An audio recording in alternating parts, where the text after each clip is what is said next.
또 이제 자 봅시다. 삼성 바이오로직스 1.5조 규모 CMO 계약 체결 아주 큼지막하게 때려놨습니다. 이렇게 해서 요게 이제 교묘하게 이것을 사기를 치는 건데요. 이런 식으로 사기를 굉장히 잘 친다라고 얘기 들었습니다.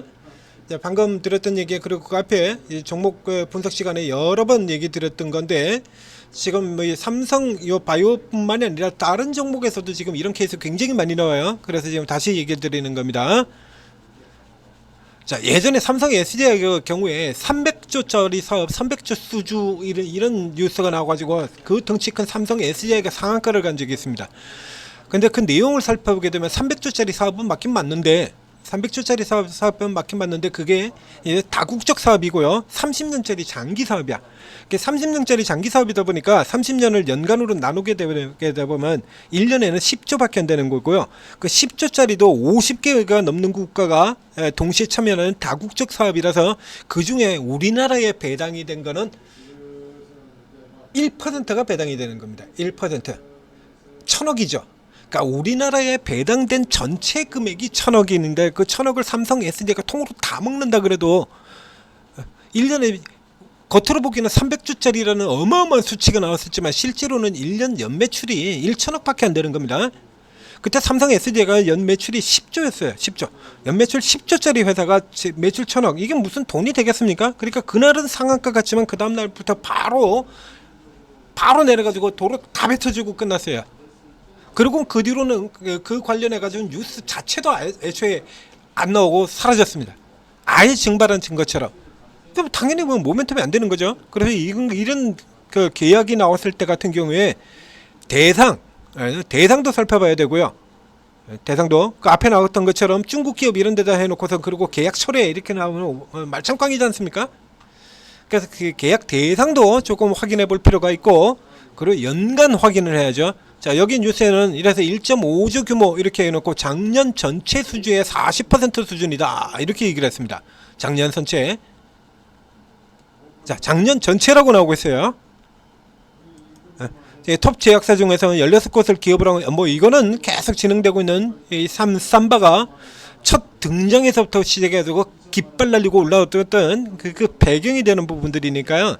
이거는 뭐 믿어 의심을 할 필요는 없습니다. 그럼 뭐 이거 같은 경우도 예를 들면 삼바의 경우는 지금 뭐 이 계약 상대방을 의심할 필요는 없죠.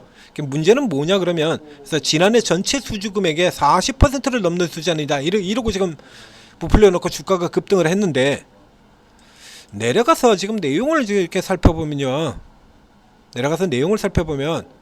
자, 이런 거 같은 경우 보통 비밀 유지에 따라서 고객사하고 어떤 제품이냐 이런 거는 밝혀지지 않죠.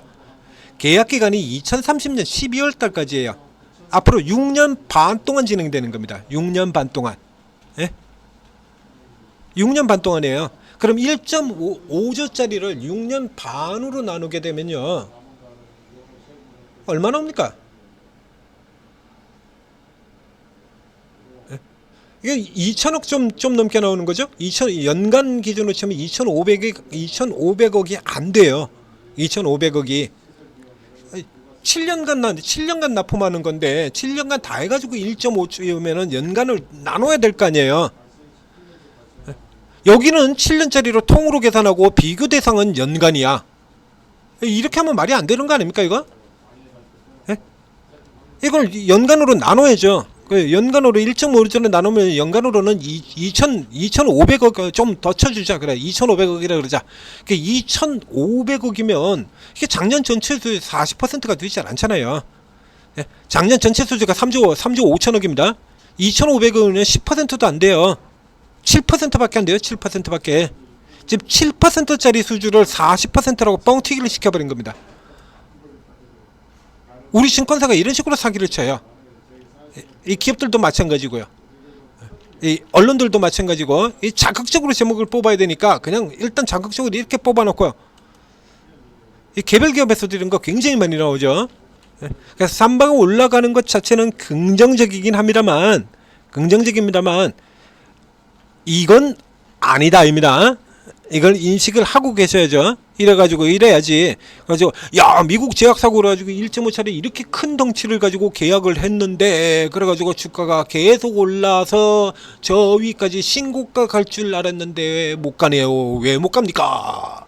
이런 질문들 하고 있죠.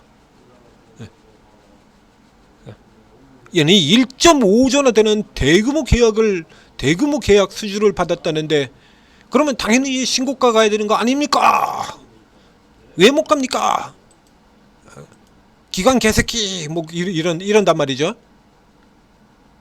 혹은 외국인 개새끼 누가 팔면 내용이 1.5조가 이게 1.5조 한 방에 한 게 아니에요. 이게 사기라 이거예요. 작년 전체 수주 금액의 40%를 넘는 게 아니라 7%밖에 안 돼요. 연간으로 나눠야지. 자, 그래서 지금은 이것도 뭐 이게 어제 흐름 보면 어제 이미 주가가 올랐거든요. 이게 이 정보가 샜을 가능성 무시할 수 없죠. 그래서 오늘은 이게 쭉 치고 올라 들어가고요. 삼바 같은 경우는 뭐 기관이 아주 이런 뉴스에 아주 맹렬하게 반응하는 종목이니까요.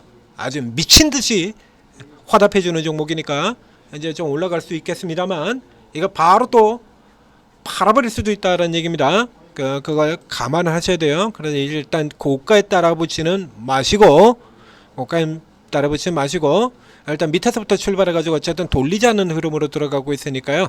이제 주가 눌려 내려오는 흐름에서 60이라고 121 사이 요 정도 구간이면 적절하겠네요. 그래서 요 정도 구간에서 지지받고 다시 돌아간다 그러면 매수로 살펴보라. 그 위쪽으로는요 뭐 남는 거 없어요.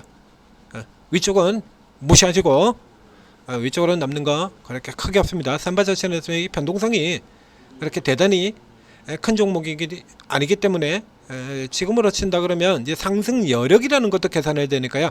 여전히 현재 위치로 삼바보다는 셀트리온이 더 매력적이다 라고 볼 수 있겠습니다.